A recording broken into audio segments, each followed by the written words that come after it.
hanya dengan Rp15.000 per bulan, Anda telah turut berpartisipasi dalam menyebarkan dakwah bersama Tarbiyah Sunnah. Barakallahu fikum. Bismillahirrahmanirrahim. Assalamualaikum warahmatullahi wabarakatuh. Alhamdulillahi rabbil alamin. Wabihi nasta'in ala umurid dunya wad din. Wal aqibatul muttaqin. Wa la udwana illa ala zalimin. Wa ashhadu an la ilaha illallah al-malikul haqqul mubin. Wa ashhadu anna muhammadan abduhu wa rasuluh. Sadiqul wa'dil amin. Wassalatu wassalamu ala ashrafil anbiya'i wal mursalin. Wa ala alihi wa ashabihi ajma'in. Wa man tabi'ahum bi ihsanin ila yaumiddin wa ba'd. Alhamdulillah, kembali kita berjumpa melanjutkan bahasan kitab Ad-Da'u wad-Dawa. Pertemuan yang lalu kita sudah membahas tipikal orang yang berdosa terus-terusan tetapi kepedean. Meyakini Allah tetap akan mengampuninya. Walaupun perintah Allah diabaikan, larangan Allah dilanggar. Ahli maksiat, tapi bersikap seperti ahli taat. Dia tetap memiliki keyakinan Allah akan mengampuninya. Ya, itu termasuk sikap yang keliru, yang salah. Dia husnudzon secara salah kaprah. Bahwa Allah itu maha pengampun. Allah itu lautan ampunan, tapi tidak tobat atas dosa-dosanya. Padahal sudah kita bahas banyak ayat dan hadis yang menerangkan orang muslim diazab di alam kubur, diazab di akhirat. Padahal muslim melakukan banyak ibadah dan kebaikan, tapi diazab karena dosa-dosanya. Termasuk apa yang kita akan bahas sekarang ini adalah salah satu jenis keterangan yang menjelaskan ada orang mukmin yang diazab di alam kubur. Kita akan mengisahkan bagaimana perjalanan ruh setelah lepas dari badan di saat kematiannya, bagaimana yang dialami oleh ruh tersebut sampai masuk ke alam kubur, dan apa yang dia alami di alam kuburnya. Diterangkan dalam Musnad Imam Ahmad dari Al-Barra bin Azib radhiyallahu anhuma. Berkata Al-Barra bin Azib, "Kharajna ma'an Nabi alaihi salatu wassalam fi jinazati rajulin min al-ansar. Fantahayna ila al-qabr. Walamma yulhad fajalasa Rasul sallallahu alaihi wasallam wa jalasna haulahu ka'anna ala ru'usina at-tayr wa fi yadihi 'udun yankuthu bihi fil ard farafa'a ra'sah." Kami keluar bersama-sama Nabi alaihi salatu wasallam mengiringi jenazah seorang laki-laki bangsa Ansor. Setelah kami tiba di kuburan dan selesai mayit dikuburkan, duduklah Nabi alaihi salatu wassalam. Tapi yang jelas duduknya itu tidak menduduki kuburan karena terlarang. Duduk di tempat yang tidak ada kuburannya. Kami pun duduk di sekitar beliau seolah-olah di atas kepala kami ada burung. Artinya tertunduk. Tidak ada yang menengadah, tidak ada yang menggerak-gerakkan kepalanya. Di tangan Nabi alaihi salatu wassalam ada sebatang ranting. Beliau tancap-tancapkan itu ranting ke tanah. Setelah itu beliau menengadahkan kepalanya. Lalu berkata, "Ista'idzu billahi min adzabil qabr." Berlindunglah kalian kepada Allah dari azab kubur. 3 kali. Para sahabat pun serentak berdoa, "Allahumma inna na'udzubika min adzabil qabr." 3 kali. Ya Allah, sungguhnya kami berlindung kepada Engkau dari azab kubur.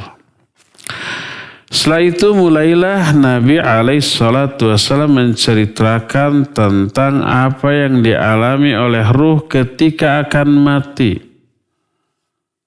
Bagaimana yang dialaminya sampai masuk kembali ke alam kubur.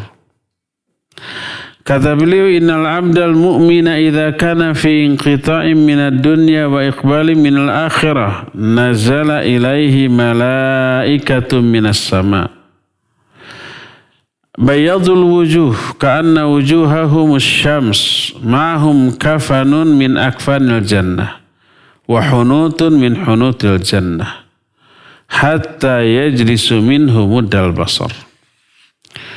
Sesungguhnya seorang hamba yang mukmin, ini yang mukmin dulu nih, apabila dia sudah sampai pada masa akhir dari kehidupannya dunia, menjelang kepergiannya ke akhirat, mau mati ini, sakarat, turunlah para malaikat dari langit. Wajah-wajah malaikat ini putih, cerah, seolah-olah wajahnya itu matahari. Karena orang yang akan mati ini orang mukmin yang saleh. Mereka membawa kafan dari surga, membawa juga aroma wewangian dari surga. Terus para malaikat itu duduk di sekitar orang yang akan mati ini dengan radius sejauh mata memandang. Thumma yaji'u malakul maut alaihi salatu wassalam hatta yajlisa inda ra'si. Turunlah malakul maut, datang, dan dia duduk di samping kepala orang mukmin yang akan mati itu. Lalu berkata, Ayyatuhan nafsu tayyibah ukhruji ila maghfirati minallahi wa ridwan. Wahai jiwa yang baik. Dalam riwayat lain, ya ayyatuhan nafsul mutmainnah, wahai jiwa yang tenang, keluarlah kamu menuju ampunan Allah dan keridhoannya. Keluarlah ruh orang mukmin ini mengalir seperti mengalirnya air dari gelas, lalu diambil oleh malakul maut. Ketika diambil, para malaikat di sekitarnya tidak membiarkan ruh ini sekejap mata pun di tangan malakul maut, kecuali mereka mengambilnya secara estafet. Lalu disimpanlah ruh ini di atas kain kafan yang dibawa dari surga. Ditaburkanlah aroma wewangian surga. Keluarlah wewangian yang lebih wangi daripada wangi minyak kasturi terwangi yang ada di muka bumi. Lalu mereka membawa naik, para malaikat ini membawa naik sang ruh ke atas. Tidaklah malaikat ini berpapasan dengan rombongan malaikat di jalan menuju langit, kecuali malaikat yang berpapasan itu bertanya, ruh siapa yang baik ini? Dijawab, ini ruh fulan bin fulan, disebut dengan sebaik-baik nama, yang dahulu dia dinamai dengan nama itu ketika di dunia, sampai tiba di langit dunia, langit terdekat. Lalu dibukakan kepada malaikat penjaga langit, lalu dibukakan.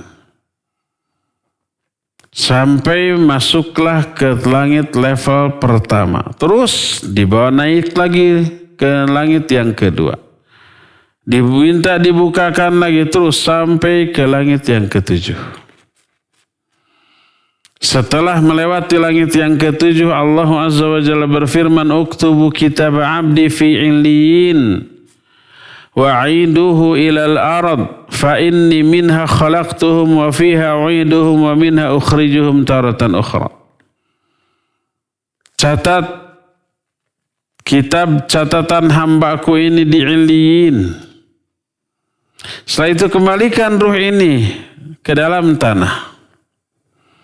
Karena aku telah berjanji kepada mereka, dari tanahlah aku ciptakan mereka.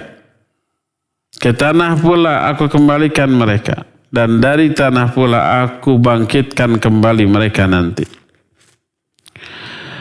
Maka dikembalikanlah ruh ini ke jasadnya di alam kubur. Datanglah 2 malaikat menyuruhnya untuk duduk. Setelah dia duduk, bangkit lagi karena si ruhnya dimasukkan lagi ke jasadnya di alam kubur. Ingat kejadian ini di alam kubur, bukan di kuburan. Dia bangkit duduk. Kok bisa di kuburan duduk? Bukankah di kuburan itu sempit, nggak bisa duduk karena padatnya tanah? Ini bukan di kuburan, tapi di alam kubur. Disuruh duduk, lalu dia duduk, lalu ditanya, man rabbuk, siapa Rabbmu? Karena ini orang mukmin, dia menjawab, Rabbi Allah, Rabbku adalah Allah. Ditanya lagi, madinuk, apa agamamu? Dia menjawab, diniyal Islam, agamaku itu Islam. Ditanya dengan pertanyaan yang ketiga, ma hadzal rajul ladzi bu'itsa fikum? Siapa seorang laki-laki yang diutus kepada kamu? Ini yang ditanyakan di alam kubur, bukan siapa gurumu, siapa imammu, siapa pimpinanmu, bukan. Tapi ini siapa laki-laki yang diutus kepada kamu? Orang ini menjawab, Muhammadur Rasulullah. Orang ini Muhammad Rasulullah, utusan Allah. Kita akan ditanya tentang Nabi kita Muhammad sallallahu alaihi wasallam. Ditanya lagi, wa ma ilmuka, bagaimana kamu tahu bahwa dia adalah utusan Allah? Dijawab, qara'tu kitab Allah. Fa amantu bihi wa saddaqtuhu. Aku membaca kitab Allah, baca Quran. Lalu aku iman kepadanya dan membenarkannya, percaya.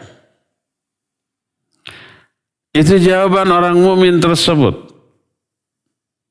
4 pertanyaan. Pertama, siapa Rabbnya? Dijawab Allah. 2, siapa apa agamanya? Dijawab Islam. Ketiga, siapa laki-laki yang diutus kepada kamu? Dijawab Muhammad sallallahu alaihi wasallam.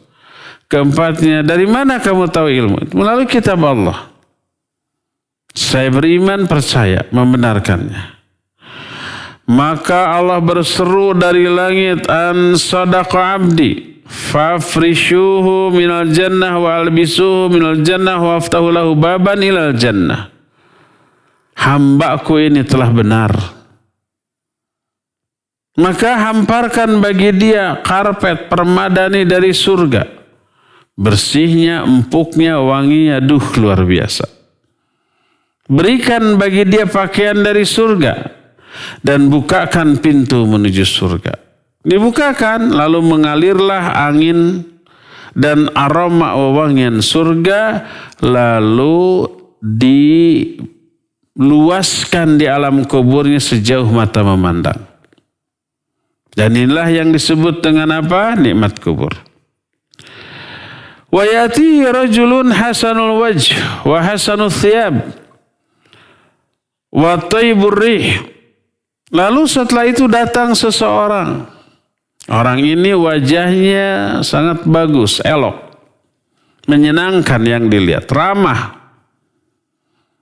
Pakaiannya bagus dan aroma tubuhnya wangi. Dengan santun dia berkata, abshir billadhi yasurruk hadha yawmuka alladhi kunta tu'ad. Berbahagialah engkau dengan apa yang akan membahagiakan kamu pada hari ini.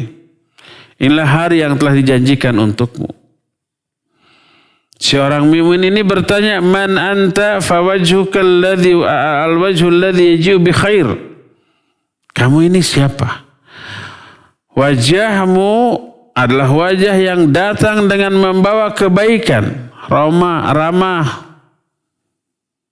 menyenangkan, santun, sopan. Biar marahmai dareh deh.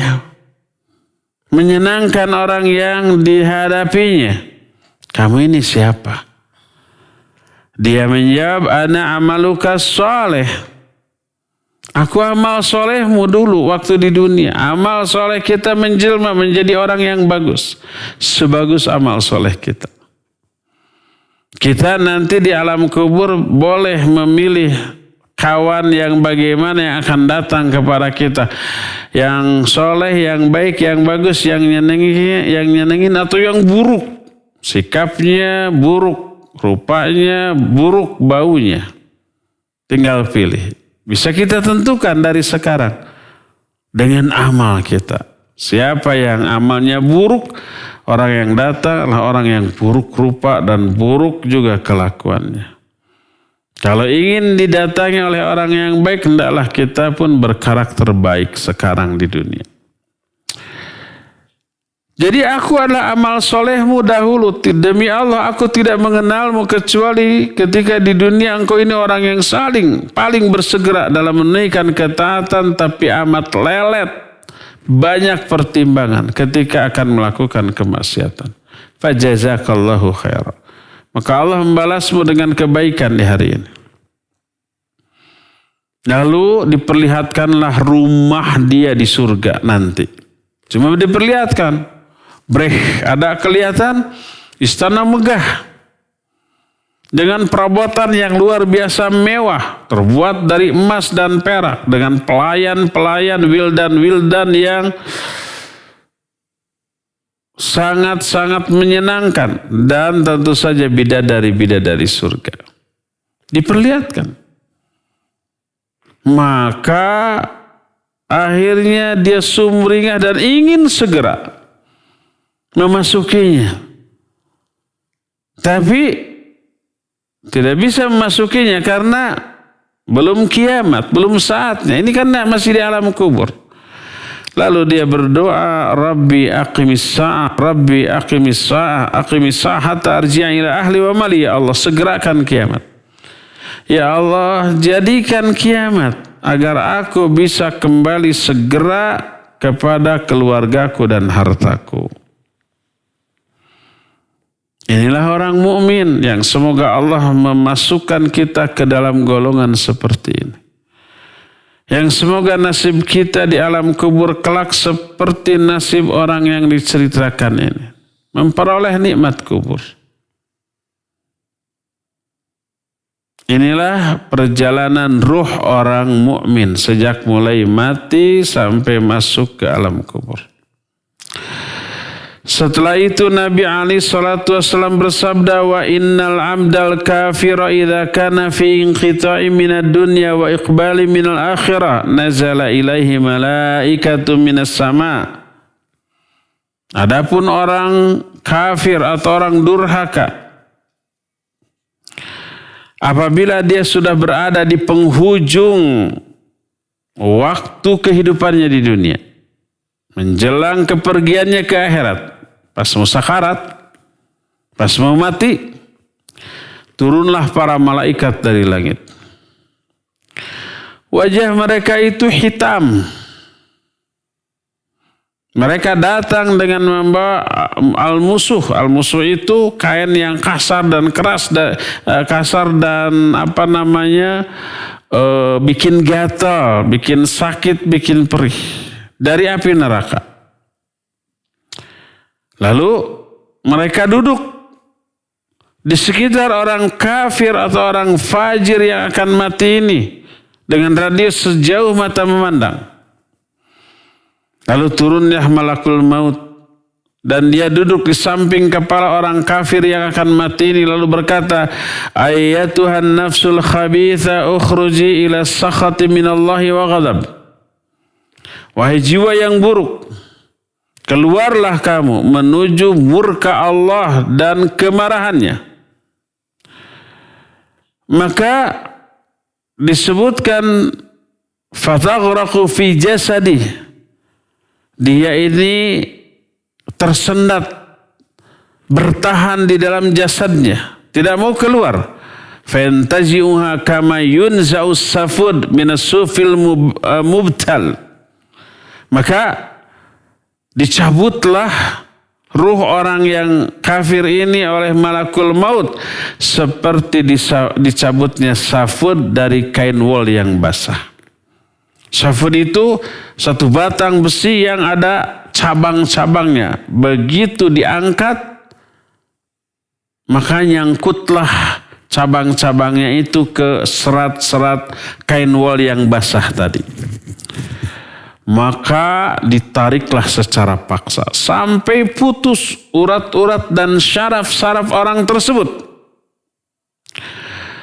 Keluarlah ruh ini dan kemudian diambil alih oleh malaikat yang ada di sekitarnya dan disimpan di al-musuh tadi. Al-musuh itu kain yang kasar, yang keras, yang apabila kena kulit perih, gatal dan yang sejenisnya tidak nyaman. Keluarlah aroma bau yang lebih bau daripada bangkai terbau yang ada di muka bumi.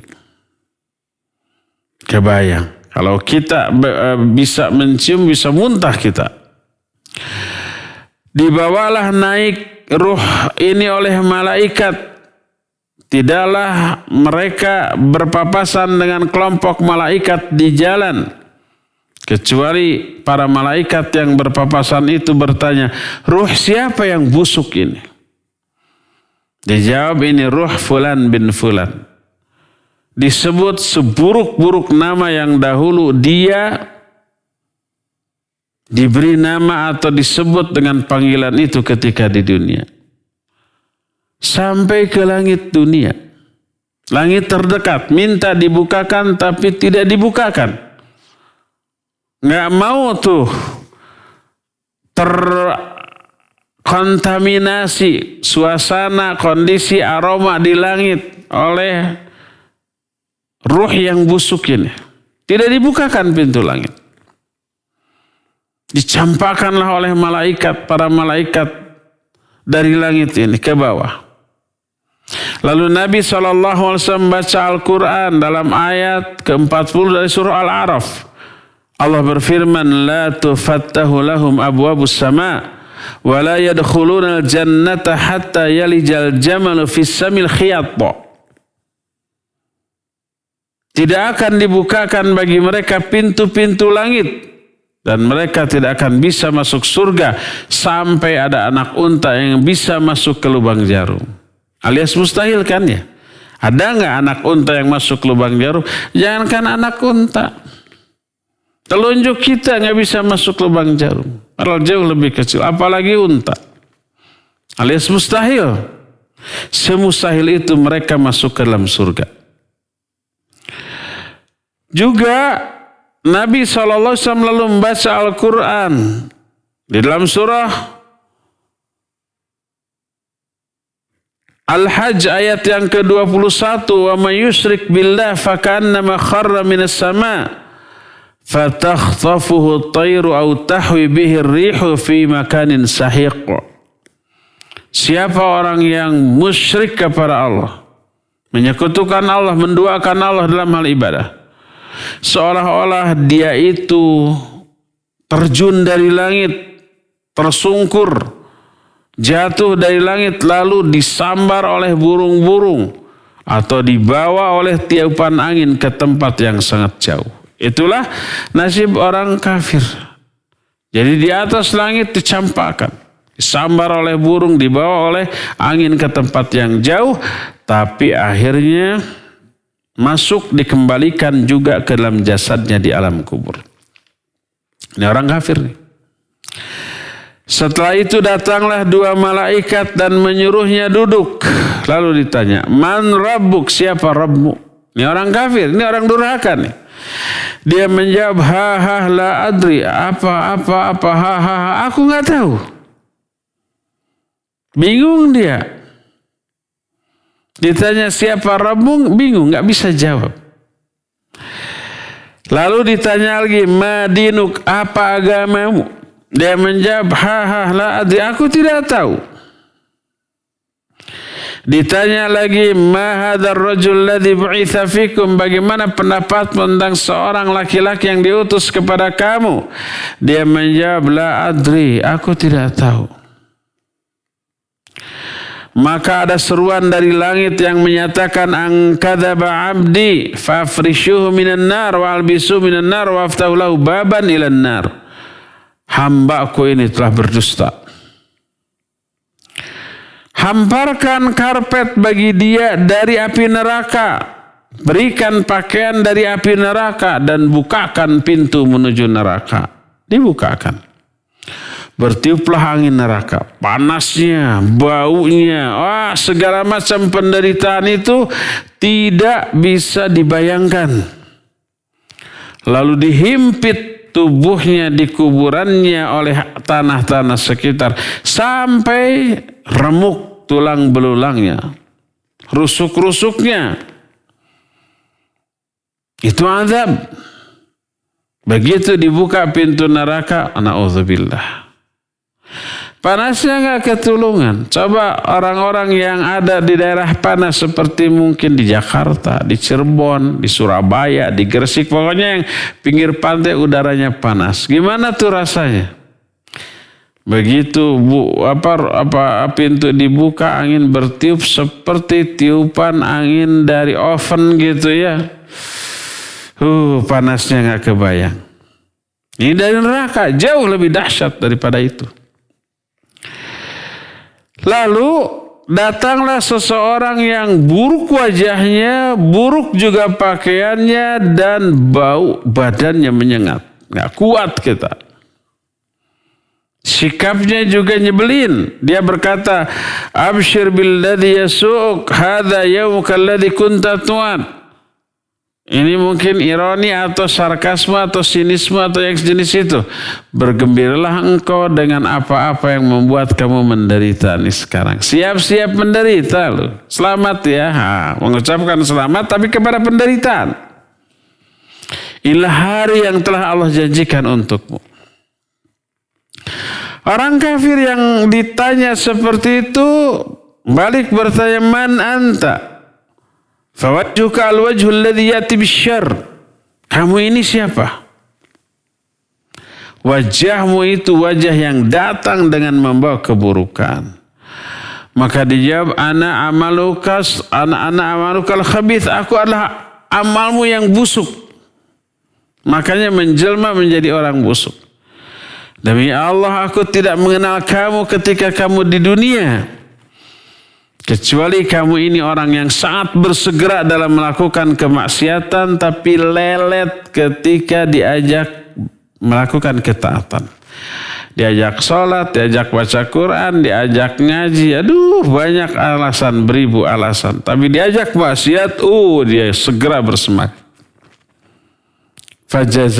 Fajazakallahu syarra. Maka Allah membalasmu dengan keburukan di hari ini. Setelah itu diperlihatkan kepada dia rumahnya di neraka. Begitu mengerikan dengan segenap azab yang ada di dalamnya. Takut orang ini. Tapi belum memasukinya karena belum kiamat. Lalu dia berkata, Rabbi la tuqimis saya, Allah jangan jadikan kiamat. Jangan jadikan kiamat. Jadi kalau orang kafir, orang durhaka, doanya itu jangan jadikan kiamat, tapi orang mukmin segerakan kiamat, segerakan kiamat. Dan itulah yang disebut dengan azab kubur. Waliyadzubillah. Yang semoga Allah Azza wa Jalla menyelamatkan kita dari nasib seperti itu. Jangan sampai kita, para pendengar kita ini sekarang ada yang mengalami ini. Semoga tidak semuanya. Ya, semoga diselamatkan oleh Allah. Bahkan semoga semuanya mengalami nikmat kubur seperti yang diceritakan tadi. Dalam lafaz lain, yang juga di dalam Musnad Ahmad, dari riwayat Imam Ahmad disebutkan, thumma yuqabbadu lahu a'ma. Thumma yuqayyadu lahu a'ma asam abkam fi yadihi mirzabbah law duriba biha jabalun lakana turaba fayadribuhu darbatan hatta yasira turaba thumma yu'iduhu Allahu kama kana. Fayadribuhu darbatan ukhra fayasihu sayhatan yasma'uhu kullu syai'in illa thaqalain. Nabi SAW menyatakan kemudian dilepaskan kepadanya seseorang yang buta, tuli dan bisu. Di tangan orang itu tergenggam godam, palu besi yang besar yang apabila palu besi itu ditimpakan kepada sebuah gunung batu, niscaya gunung batu itu rata jadi tanah. Gunungnya jangan dibayangkan gunung di kita ada tanah, ada pasir, ada pepohonan. Ini gunung di Timur Tengah semuanya cadas dan batu yang kasar dan keras. Seandainya godam yang dipegang oleh orang itu dipukulkan kepada gunung batu, niscaya rata dan jadi tanah. Datang tuh orang itu ke alam kubur orang kafir tadi, tiba-tiba itu palu yang ada di tangannya dipukulkan kepada orang itu sampai penyet, digeprek gitu. Kan ada ayam penyetnya, ayam penyet, ayam geprek. Ada ayam penyet, apa bedanya geprek dengan penyet? Sama. Beda tuh. Kalau penyet mah penyet, kalau geprek mah cukup segeprek. Dipukul orang itu dengan palu itu rata jadi tanah, kemudian Allah kembalikan seperti sedia kala. Dipukul lagi. Dia menjerit dengan jeritan dahsyat yang jeritan itu terdengar oleh semua makhluk. Oleh binatang-binatang terdengar, kecuali thaqalain, kecuali dua makhluk yang tidak mendengar jeritan azab kubur, yaitu jin dan manusia. Inilah bentuk azab kubur. Siapa orang yang mengalami azab kubur ini? Ya tiada lain orang-orang durhaka. Termasuk di kalangan kaum muslimin yang durhaka. Jadi melihat adanya azab kubur seperti itu bagi orang muslim, bagaimana bisa orang ahli maksiat amat sangat pede dengan kemaksiatannya memperoleh ampunan dan maghfirah serta rahmat dari Allah. Di dalam Musnad Ahmad, hadis yang lainnya dari Imam Ahmad bin Hanbal rahimahullah. Masih dari Al-Barra bin Azib, suatu saat dia berkata, bainama nahnu ma'a Rasulillah sallallahu alaihi wasallam id basura bi jama'atin faqala ala majtama haula qila ala qabrin yahfurunahu fafazi'a Rasul sallallahu alaihi wasallam fabadara baina yadi ashabihi musri'an hatta intaha ila al-qabr fajatha ala rukbatayhi fastaqbaltuhu baina yadayhi lianzura madza yasna fabaka hatta balla thariya min dumu'ihi thumma aqbala alaina faqala ay ikhwani limithli hadzal yawm fa'iddu. Kata Al-Barra bin Azib, ketika kami sedang bersama-sama Rasul sallallahu alaihi wasallam, tiba-tiba beliau melihat sekumpulan orang. Orang itu lagi berkumpul di suatu tempat. Beliau bertanya, kenapa mereka berkumpul? Mengerumuni apa mereka itu? Dijawab, mereka mengerumuni kuburan yang baru saja mereka gali, yang baru saja mereka kuburkan. Maka Nabi SAW gemetar. Lalu bersegera melangkahi melewati di hadapan para sahabatnya, bergegas menuju kuburan itu. Ketika tiba di kuburan, beliau bersimpuh. Beliau berlutut di atas kedua lututnya. Lalu aku berjalan ke hadapannya, ingin tahu apa yang beliau lakukan. Tiba-tiba aku melihat beliau menangis sampai basah pipinya karena air matanya. Seusai itu beliau kemudian menghadapkan wajahnya kepada kami lalu berkata, wahai ikhwah, untuk hal seperti ini hendaklah kalian bersiap-siap, menyiapkan diri untuk menghadapi hari ketika kalian dimasukkan ke dalam kuburan seperti ini.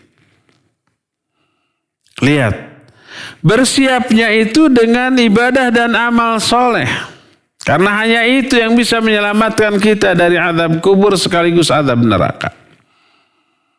Maka bagaimana mungkin orang akan pede dengan kemaksiatannya tetap dapat apa?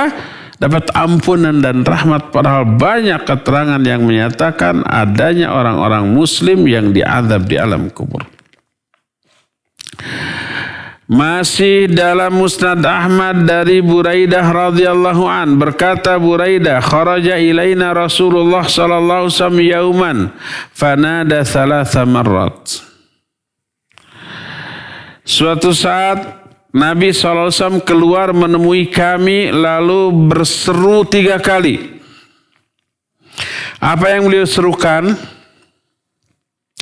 Beliau menyatakan, inna mathali wa mathalukum mithlu qaumin khafu aduwan ya'tihim faba'athu rajulan yatara'a lahum fa'absara al-aduwa fa'aqbala liyunzirahum wa khasya ayyudrikahu al-adu qabla ay yunzira qawmahu fa'ahwa bithawbih ayuhan nas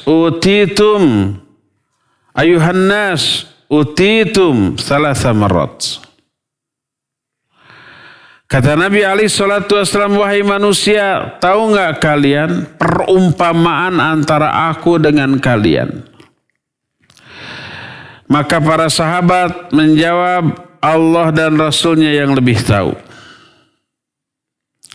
Lalu beliau menyatakan, sesungguhnya perumpamaan aku dengan kalian taubahnya seperti satu kaum yang khawatir terhadap musuh tiba-tiba datang menyerang. Maka untuk mengantisipasinya mereka mengutus seseorang memata-matai keadaan musuh. Lalu orang ini datang lagi ke kaumnya untuk memberi peringatan. Sebab khawatir musuh keburu datang menyerang sebelum dia mengingatkan kaumnya. Seperti itulah perumpamaan Nabi SAW dan kita sebagai umatnya. Nabi itu datang memperingatkan kita, hati-hati loh dengan azab neraka. Dengan murka Allah dan laknatnya, dengan kemarahannya hati-hati.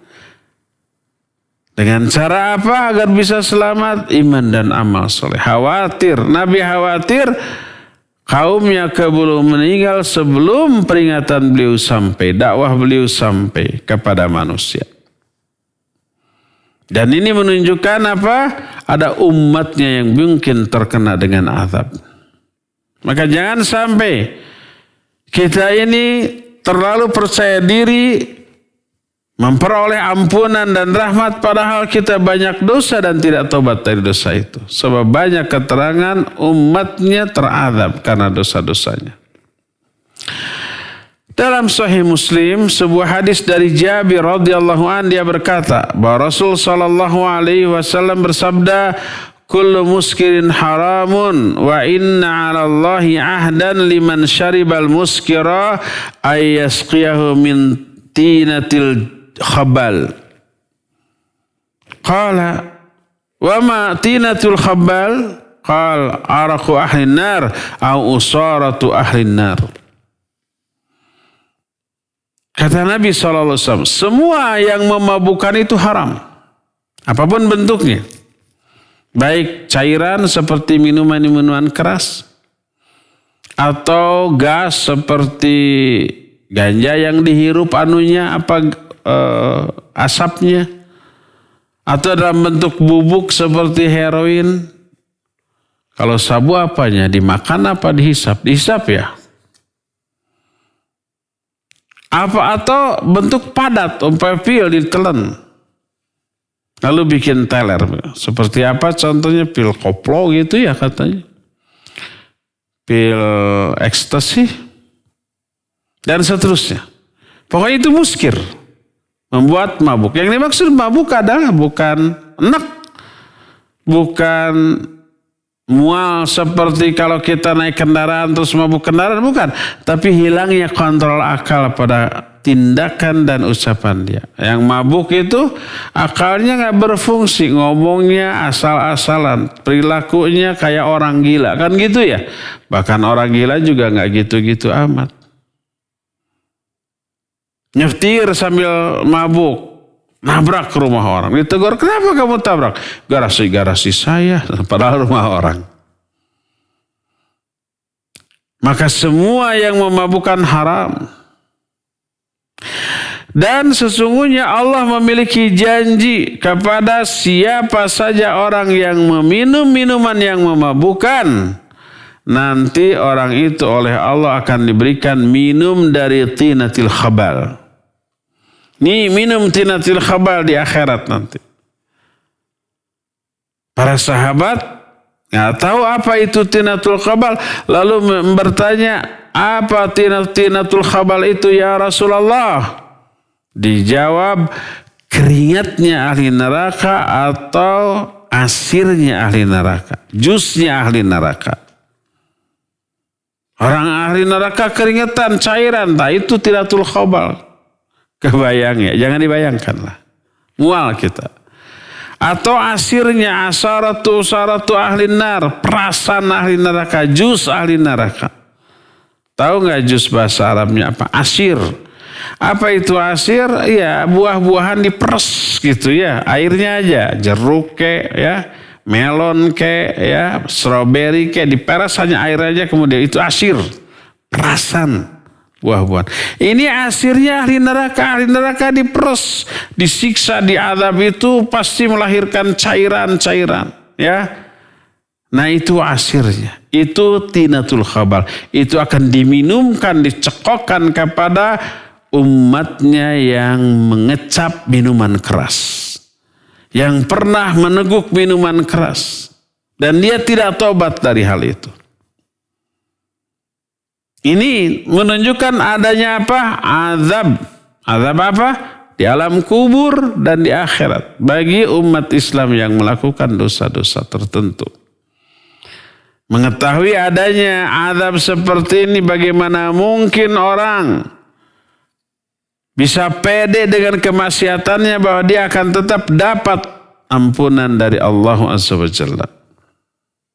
Ini hadis dari Abu Dzar Al-Ghifari radhiyallahu anhu, masih diriwayatkan oleh Imam Ahmad. Bahwa Rasul alaihi salatu wasallam menyatakan, inni ara ma la taraun wa asma ma la tasmaun. Attatis sama wa haqqan laha an ta'itta. Ma fiha mawdi'u arba'i asabi illa wa alaihi malakun sajidun. Lau ta'lamuna ma'alamu la dhahiktum qalila wa la bakaitum kathira wa ma taladzadtum bin nisa'i 'alal furush wa la kharajtum ila su'udat taj'aruna ila Allah.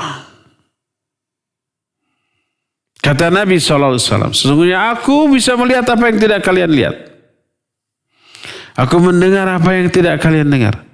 Nabi melihat neraka. Nabi melihat jeritan dari alam kubur yang tidak bisa kita lihat, yang tidak bisa kita dengar. Seandainya kata Nabi alaihissalatu, aku khawatir kalian tidak pingsan, aku khawatir kalian tidak mau menguburkan jenazah-jenazah, niscaya aku akan berdoa kepada Allah agar kalian bisa mendengar jeritan di alam kubur. Alhamdulillah Nabi tidak berdoa sehingga kita tidak apa? Tidak mendengar jeritan di alam kubur. Kalau mendengar mata kita bisa stres. Setiap malam gak bisa tidur. Mendengar jeritan orang-orang yang diazab di alam kubur ya. Gak mau menguburkan jenazah. Karena apa? Begitu ke kuburan, wah banyak yang menjerit-jerit. Itu beliau katakan, aku melihat apa yang tidak kalian lihat. Aku mendengar apa yang kalian dengar, apa yang kalian tidak bisa dengar, dan langit berguncang. Langit pun berguncang dan sudah selayaknya dia berguncang. Kenapa? Langit bergetar. Karena tidak ada sejengkal pun tempat di langit kecuali di situ ada malaikat yang bersujud. Saking takutnya kepada Allah. Seandainya kalian mengetahui apa yang aku ketahui, pasti kalian akan sedikit tertawa dan banyak menangis. Wa mataladzattum bin nisa 'alal furus, dan kalian tidak akan bisa merasakan bersenang-senang dengan para istri kalian di tempat tidur. Dan pasti kalian akan keluar dari rumah, pergi menuju tempat-tempat tinggi untuk memohon, menghibah-hibah kepada Allah Subhanahu wa taala. Seandainya kita mengetahui apa yang diketahui oleh Nabi SAW, kita akan sedikit tertawa, banyak menangis. Sekarang makan, lebih banyak apa? Tertawanya. Menangisnya belum tentu setahun sekali kita menangis. Belum tentu kita ini sebulan sekali menangis. Tapi tertawa pasti tiap hari. Dan sehari bisa berkali-kali tertawa, ya enggak? Kenapa? Karena kita tidak mengetahui apa yang diketahui oleh Nabi SAW. Tidak tahu tentang neraka, tidak tahu azab kubur, tidak tahu tentang dahsyatnya hari kiamat. Makanya kita cuek. Inilah beberapa keterangan yang menjelaskan adanya azab di alam kubur, azab di neraka, azab pada hari kiamat. Maka jangan kepedean selamat dari semua azab itu dengan dosa dan maksiat yang kita lakukan tanpa tobat darinya, ya. Ya, cukup sampai di sini hari ini menjelaskan tentang bagaimana perjalanan ruh sampai ke alam kubur dengan nasib yang dialaminya oleh masing-masing orang, tergantung amal mereka di alam dunia ini. Insya Allah kita akan lanjutkan di hari Senin yang akan datang. Sekarang kita masuk kepada sesi tanya jawab. Wassallallahu ala nabiyina Muhammadin wa ala alihi wa wasallam. Mangga. Ya, syukran Ustaz atas pemaparan materi yang disampaikan. Dan ikhwati iman azani Allah wa iyyakum, para pendengar dan pemirsa juga jamaah Majelis Ta'lim Mumtaz Indonesia yang saat ini sedang menyimak, silakan bagi antum yang akan bertanya bisa melalui line telepon di nomor 0226862637 atau bisa melalui pesan singkat ke nomor 0811-227-1476. Baik, sudah ada penelpon yang masuk, ya silakan. Assalamualaikum warahmatullahi wabarakatuh. Waalaikumsalam warahmatullahi wabarakatuh. Bapak siapa, di mana, Pak? Sarang Pak Jaja di Subang. Pak Jaja di Subang. Mangga Bapak. Jaja tanpa ang, ya. Ini silakan. Ustaz, kalau yang udah bertobat misalnya gitu, ya, masih mendapat azab enggak gitu? Sama satu lagi bisa Pak Ustaz? Mangga. Yang udah meninggal, orang yang udah meninggal atau orang tua gitu suka kemimpikan gitu, gimana itu Pak Ustaz itunya? Atur nuhun Pak Ustaz. Iya, mangga, sama-sama. Assalamualaikum warahmatullahi wabarakatuh. Pak Jaja di Subang, kemarin Pak Jaja protes sebab saya nyebutnya Pak Jajang tanpa eng. Punten Pak Jaja tong belik. Pak Jaja di Subang, barakallahu fiik. Ada dua pertanyaan. Pertama, kalau orang berdosa lalu taubat, apakah akan diazab? Tidak. Dosanya dihapus dengan taubatnya. Karena dosa dihapus, nggak ada alasan untuk diazab. Dosa dihapus, azab juga dihapus. Allah berfirman, Ya ayyuhalladzina amanu tubu ilallahi taubatan nasuha asa ayyukaffir ankum sayyiatikum wa yudkhilakum jannat. Hai orang-orang yang beriman, bertobatlah kalian semua kepada Allah dengan sebenar-benarnya tobat. Maka Allah akan menghapus kesalahan-kesalahan kamu dan akan memasukkan kamu ke dalam surga yang banyak mengalir sungai-sungai di bawahnya. Jadi dosa yang sudah ditobati tidak akan diazab lagi. Kalau diazab mah tuh ngapain tobat? Itu yang pertama. Yang kedua, pertanyaan kedua, seorang tuh sudah meninggal tapi sering terbawa mimpi. Gimana itu? Ya gitu.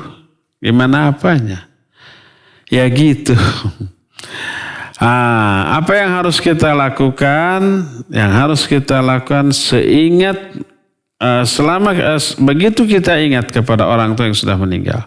Tidak hanya melalui mimpi. Lagi siang hari umpamanya kita introspeksi diri, ingat ke orang tua, langsung doakan saat itu.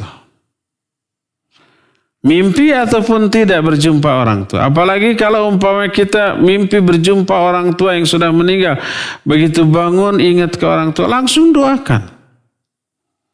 Tidak harus wudhu dulu, sholat dulu, enggak. Langsung doakan. Kalau mau wudhu dulu, sholat dulu, bagus. Setelah sholat lalu doakan.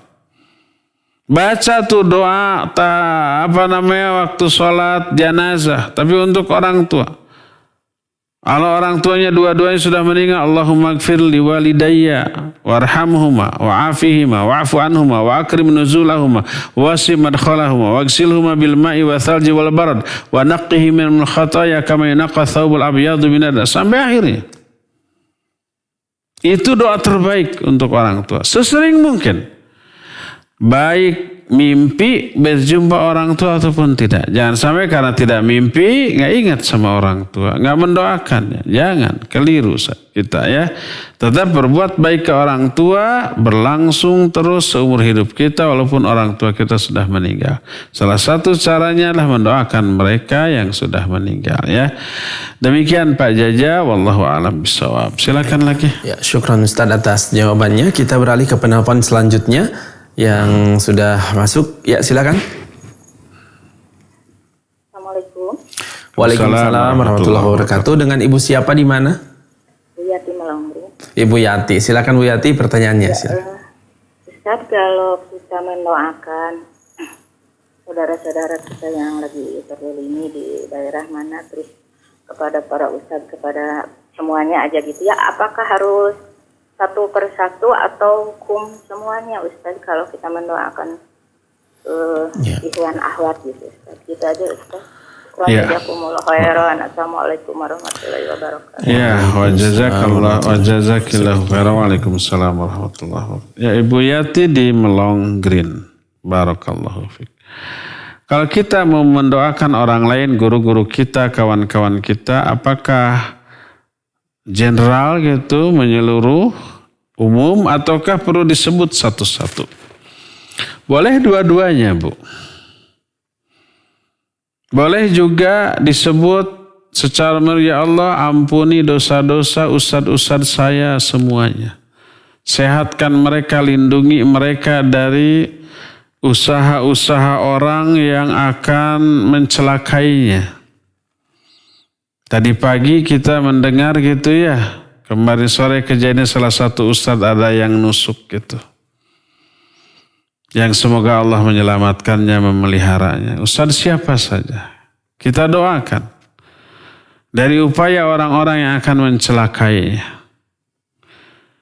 Boleh disebut satu-satu. Kalau umpamanya ada ustadz tertentu yang memang mengalami ancaman atau usaha pembunuhan atau yang mencelakakan, boleh disebut secara ya Allah selamatkan ustadz fulan. Jaga beliau dari usaha-usaha orang-orang yang akan mencelakainya. Boleh juga kawan kita disebut, ya Allah umpamanya si fulan saudara saya sedang kesulitan. Lepaskan dia dari kesulitannya. Boleh juga secara umum, ya Allah lepaskan semua kawan saya yang memiliki kesulitan dari kesulitannya. Lunaskan orang-orang yang punya banyak hutang dari hutang-hutangnya. Boleh disebut secara umum, boleh juga disebut secara khusus. Ya, dua-duanya dibolehkan. Wallahu a'lam. Silakan. Ya, baik, syukran Ustaz atas jawabannya. Kita beralih dulu ke penanya melalui pesan singkat. Dari hamba Allah, tidak menyebutkan namanya beliau. Assalamualaikum. Waalaikumsalam. Dari Gita di Tangerang, Afwan. Apakah nasib ruh muslim yang fasik sama dengan orang kafir dilemparkan ke jasadnya setelah dibawa ke langit oleh malaikat? Syukran Ustaz. Silahkan. Iya, Gita di Tangsel. Barakallahu fiik. Apa pertanyaannya? Nasib orang muslim yang berdosa gitu ya, yang fasik. Barakallahu fiik. Apakah akan dibukakan pintu langit ataukah tidak? Tergantung kadar dosanya. Mana yang lebih banyak antara dosa dengan pahalanya. Dalam hadis yang dari Al-Barra bin Azib disebutkan wa innal abdal kafir awil fajir. Adapun seorang hamba yang kafir atau fajir. Fajir itu durhaka. Muslim tapi jauh lebih banyak dosanya daripada pahalanya. Lebih banyak maksiatnya daripada taatnya. Lebih banyak perilaku nyebelinnya daripada nyenenginnya. Apabila ditimbang lebih berat kepada dosa-dosanya daripada pahala-pahalanya. Itu fajir. Maka ya dia akan mengalami seperti tadi, dilempar dari atas, tidak dibukakan pintu langit. Adapun kalau umpama orang muslim, dia suka melakukan dosa besar. Tapi pahalanya jauh lebih banyak, kebaikannya lebih banyak. Ibadahnya jauh lebih rajin. Ya sekali-sekali dosa-dosa besar dia lakukan. Karena tidak ada seorang pun muslim yang maksum dari dosa. Termasuk para sahabat, termasuk para ulama, termasuk para wali Allah. Pasti terjerumus dalam dosa. Termasuk orang-orang bertakwa. Allah menyatakan tentang orang bertakwa, walladzina idza fa'alu fahishatan aw dzalamu anfusahum dzakarullaha fastaghfiru lidzunubihim. Orang takwa itu adalah orang-orang yang apabila mereka itu melakukan perbuatan keji atau zalim kepada diri sendiri, itu berarti dosa besar. Itu orang takwa tuh. Mereka cepat ingat kepada Allah. Nah, jadi kalau ketakwaannya, amal ibadahnya, kebaikan lebih banyak, maka dia akan dibukakan pintu langit sampai ke langit ketujuh. Tapi kalau dia fajir apalagi kafir, maka dia akan tertahan di langit pertama dan tidak akan dibukakan pintunya dan akan dicampakkan di sana. Semoga Allah Azza wa Jalla memasukkan kita ke dalam golongan orang-orang yang ruhnya dibukakan pintu langit sampai ke langit yang ketujuh dan dicatatkan di catatan Illiyin oleh Allah Subhanahu wa taala. Amin. Ya, silakan lagi. Ya, syukran Ustaz atas jawabannya. Kita ke penanya selanjutnya. Assalamualaikum warahmatullahi wabarakatuh Ustaz. Bismillah, Fani Jin bertanya, apa yang dimaksud dengan dosa jariah? Apakah ada untuk laki-laki dosa jariah tersebut? Pertanyaan saya, di mana teman saya sudah meninggal dan dia meninggalkan speaker musik di tempat kerja dan digunakan untuk bermusik oleh teman-teman. Apakah teman saya yang sudah meninggal tersebut mendapat dosa jariah dan apa yang harus saya lakukan ya Ustaz? Barakallah, jazakallahu khairan. Silakan. Iya, wa fika barakallah wa jazakallahu khairan. Ada dosa jariah. Dosa jariah adalah dosa yang mengalir terus walaupun orangnya sudah mati. Siapa mereka? Yaitu orang yang dosa-dosa yang pernah dilakukannya diikuti oleh orang banyak. Umpamanya dia mengajarkan cara berbuat jahat, cara nipu, cara umpamanya menyakiti orang, cara mencuri, cara nyopet. Nah, maka murid-muridnya jadi ahli copet. Setiap kali muridnya mencopet, mereka berdosa. Si guru copetnya juga kecipratan dosa. Gurunya sudah meninggal, murid-murid copetnya masih beraksi mengamalkan ilmu pencopetan tingkat tinggi. Kemudian mengajarkan lagi kepada generasi berikutnya, utama menyebar, maka guru pertamanya tetap kecipratan dosa dari aksi copet murid-muridnya dan cucu muridnya. Dalam hadis sahih riwayat Imam Muslim menyatakan, disebutkan ya, man sanna sunnatan sayyi'atan fa alaihi wizruha wa wizru man amila biha. Siapa orang yang menunjukkan satu jalan kesalahan kepada orang lain, dia akan memikul dosa ditambah dengan dosa orang-orang yang mengikuti kesalahan tersebut. Tanpa mengurangi dosa-dosa orang-orang yang mengikutinya. Orang yang mengikuti keburukannya tetap menanggung dosanya sendiri. Nah, si guru keburukannya itu memperoleh saham dosa dari murid-muridnya. terus mengalir ke alam kubur selama ilmu yang buruknya itu masih diamalkan oleh orang-orang yang masih hidup. Nah, termasuk umpamanya dia melakukan dosa, tapi dosa itu tetap permanen walaupun dia sudah mati. Seorang wanita umpamanya cantik, dia memfoto diri, memperlihatkan auratnya, terus dipasang, diposting di media sosial dia. Ribuan jutaan lelaki berdosa melihatnya sampai ngiler, menghayal hayalan-hayalan yang mesum umpamanya. Wanitanya dosa nggak? Ya dosa. Karena dia yang menjadi penyebab. Jangan sampai beralasan jaga tuh mata.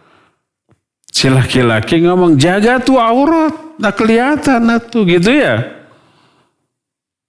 Ada banyak wanita begitu keluar pakai pakaian yang minim, ketika diangkut ada yang ngelihat marah. Hei mas, jaga tuh mata. Balikin, jaga tuh aurat. Orang lain disuruh jaga mata, dia tidak menutup aurat yang tidak boleh dilihat oleh orang lain. Kenapa diperlihatkan kalau bukan untuk dilihat? Yang melihatnya dosa, yang memperlihatkannya dosa. Nah, umpamanya banyak foto-foto diupload di media sosial, puluhan, ratusan, ribuan, dengan pose-pose yang menantang, bikin orang berdosa. Nah, kemudian dia mati, tapi fotonya masih, maka dosanya mengalir terus ke alam kubur. Hati-hati akhwat ya, akhwat yang merasa diri cantik atau pas-pasan tapi merasa cantik, cepret kemudian dipasang di media sosial. Dan setiap hari berkali-kali melihat komennya, ruang komennya, mana ada yang muji kecantikan saya enggak ya, ada yang kepincut enggak, ada yang kelepak enggak ya. Kalau ada sumringah saya itu dihisab nanti loh. Pujiannya sampainya cuma sedikit, senang dikit ke kita, tapi penderitaannya abadi nanti loh. Dahsyatnya luar biasa. Coba kalau ada aturan, siapa yang mengupload foto akhwat tempeleng. Sekali upload, sekali tempeleng. Ada nggak yang berani mengupload? Nggak ada. Padahal ditempeleng nggak seberapa. Sakit sih memang. Tapi nggak seberapa dibanding azab di alam kubur, azab di akhirat. Itu dosa jariah. Atau contoh orang yang umpamanya membuat satu fasilitas untuk melakukan dosa. Membuat umpamanya tempat judi, tempat prostitusi, tempat mabuk seperti bar-bar yang kayak begitu. Kafe-kafe yang menyediakan minuman keras gitu, minuman beralkohol. Orang datang ke sana untuk mabuk. Ke tempat prostitusi untuk berzina, ke tempat judi untuk berjudi, orang yang datangnya dosa. Si pemilik tempatnya memikul seluruh dosa yang datang, orang-orang yang datang tanpa mengurangi dosa mereka sedikit pun. Terkena dengan hadis, man sanna fil Islam sunnatan sayyi'atan fa alaihi wizruha wa wizru man amila biha. Orang yang menunjukkan satu jalan keburukan memikul dosa orang yang mengikuti. Termasuk yang menyediakan fasilitas. Orang ownernya, pemilik ini mati, tempat mabuknya, tempat judinya, tempat prostitusinya masih ada. Itu dosanya ngalir terus ke alam kubur. Termasuk orang yang menghibahkan, mewakafkan untuk kepentingan umum tetapi untuk bermaksiat. Nih saya wakafkan umpamanya alat-alat musik. Silakan kalian pakai. Setiap kali dipakai, breng, baik itu dulag, apa yang begini teh? Drum atau centreng. Setiap dipakai orang, si pemilik yang meminjamkannya kecipratan dosa. Dia mati, ininya masih dipakai, dosa. Termasuk nih saya punya kaset-kaset lagu-lagu. Ya ada dangdut, ada jazz, ada rock, ada pop, ada rap, ada apalagi jenis musik. Nih saya hibahkan untuk kepentingan bersama, silakan setel bersama-sama. Nih DVD-nya ya. Ini penyetel playernya gitu, ini speakernya gitu. Setiap disetel dia ikut kebagian dosa. Dia mati, ininya masih dipakai oleh orang-orang, maka dia kebagian dosanya juga. Jariah, selama itu dipakai untuk keburukan. Nah sekarang kita tahu hal itu, ada orang yang sudah meninggal tapi alat-alat musiknya masih dipakai dengan keridhaan dan izin yang meninggal tadi sebelum matinya. Apa yang harus kita lakukan untuk menyelamatkannya? Sudah ambil, jangan dimanfaatkan lagi. Ya, preteli jual hasil preteliannya selama hasil di pretelinya itu tidak lagi bisa dipakai untuk bermain musik seperti itu, bisa dipakai untuk kepentingan lain yang bermanfaat, boleh dijual. Tapi kalau menjualnya dalam bentuk alat musik yang masih dipakai maka tidak boleh. Baik kalau gitar ya dicopotin senarnya, dijual senarnya. Untuk apa senar itu? Untuk mancing umpamanya. Mancing ikan maksudnya untuk dimakan. Bukan hobi ya, untuk cari nafkah. Kayu-kayunya untuk kayu bakar kayak untuk bikin kursi kayak itu boleh. Tapi menjual alat musiknya dalam bentuk utuh yang bisa dipakai maka tidak boleh. Jadi stop saja dengan cara yang bisa kita lakukan agar dosanya tidak mengalir ke alam kubur si pemiliknya ya, wallahu a'lam. Silakan. Syukran Ustaz atas jawabannya. Kita beralih kepadanya melalui telepon tadi yang sudah masuk. Silakan bisa menghubungi nomor 022 86862637 bagi antum yang akan bertanya melalui line telepon. Ya, silakan. Ya, sudah masuk. Silakan. Ya, Bapak Ibu, silakan sudah masuk. Assalamualaikum warahmatullahi wabarakatuh. Waalaikumsalam warahmatullahi wabarakatuh. Dengan Bapak siapa di mana? Ana Fahmi Abu Dafa di Sukahaji. Ya, silakan. Fahmi Abu Dafa di Sukahaji. Silakan, Pak. Gini Ustaz, pertanyaannya adalah bagaimana hukumnya apabila kita mengetahui bahwa itu misalnya perbuatan dosa seperti mendengarkan musik ataupun merokok, terus kita tahu bahwa itu dosa, tapi kita sudah memberitahukan bahwa itu dosa dan ini, tapi mereka tetap melakukan. Apakah orang tersebut tetap berdosa?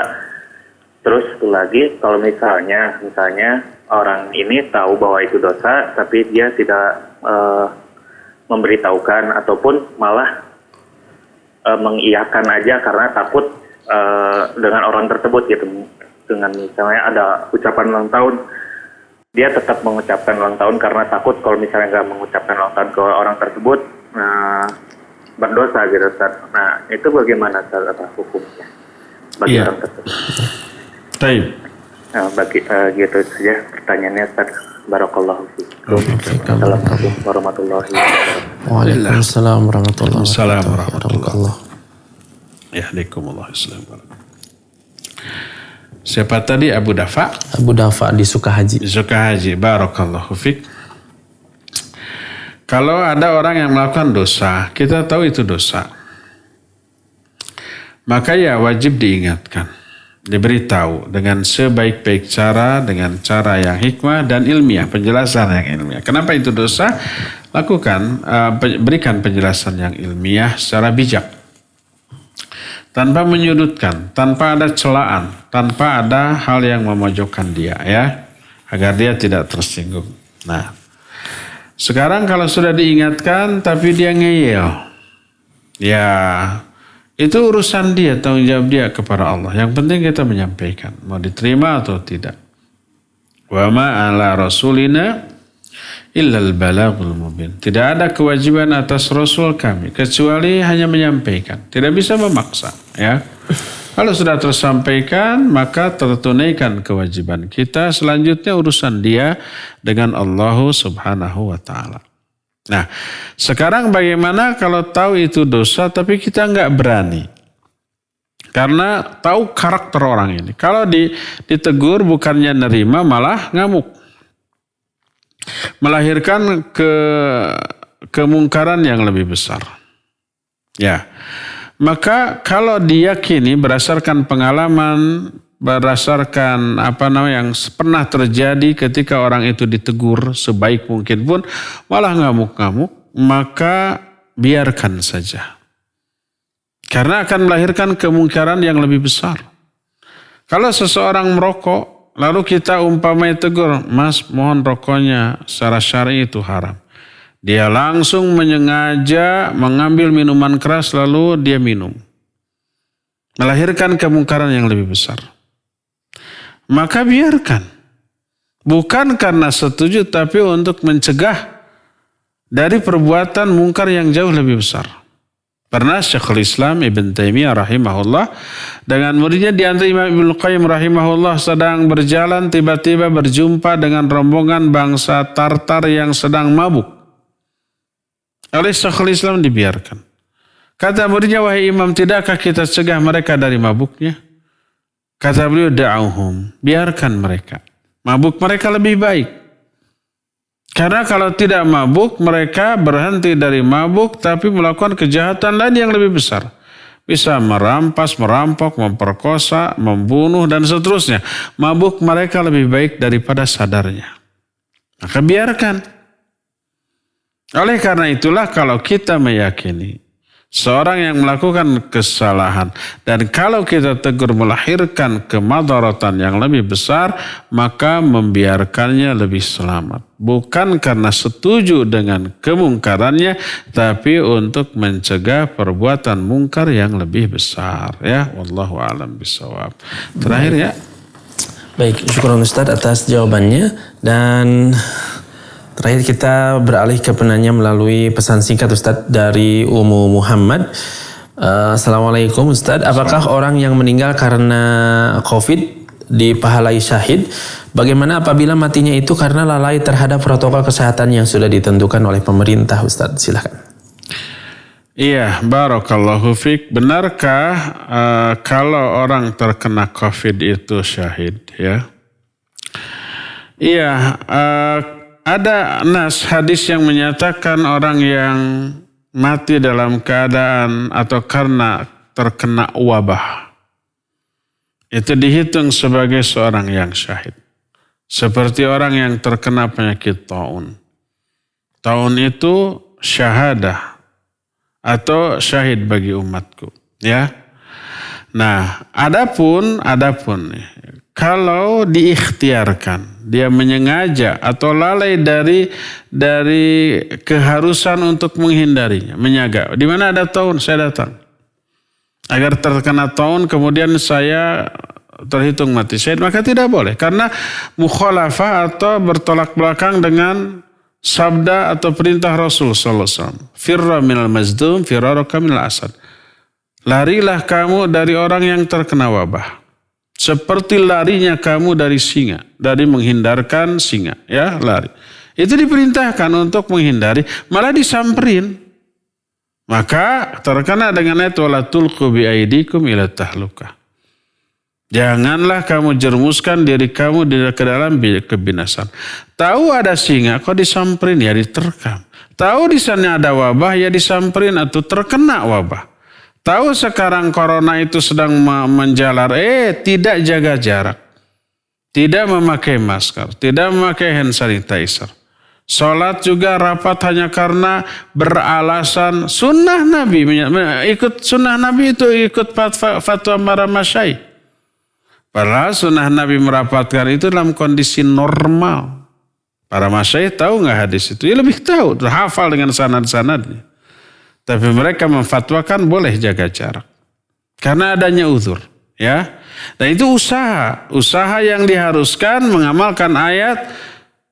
Wala tulqu bi aidikum ila tahlukah. Jangan jerumuskan dirimu ke dalam kebinasan, mengamalkan hadis firra minal mazdum, firaraka minal asad. Larilah kamu dari wabah sebagaimana kamu lari dari singa. Itu mengamalkan ayat itu, mengamalkan hadis ini dan seterusnya. Nah, adapun kalau orang menyengaja umpamanya orang yang mati karena sakit perut, maka syahid. Lalu dia menyengaja makan cabai, di jus cabai itu ya. Orang umpama yang mati terbakar juga syahid. Lihat, cari yang kebakaran. Lalu masuk ke dalam api. Itu bunuh diri namanya. Orang yang mati tenggelam juga syahid. Cari lautan, cari kolam. Dia nggak bisa berenang, nyebur.